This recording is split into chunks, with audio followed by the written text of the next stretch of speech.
We need to drop 2 of these kits into the assembly, and since we haven't positioned them, they're free to move around.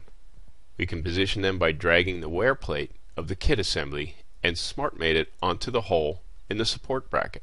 This positions the kit on and along the axis of the hole, but it can still rotate for now. We'll do the same on the other side, but since we want the grease fitting to point outward, we'll SmartMate the top wear plate to the hole in the support bracket. Let's turn on all the other parts of the assembly and finish assembling the cylinders to the knuckle. Using the Mate tool, we can quickly add the remaining concentric mates to complete the task.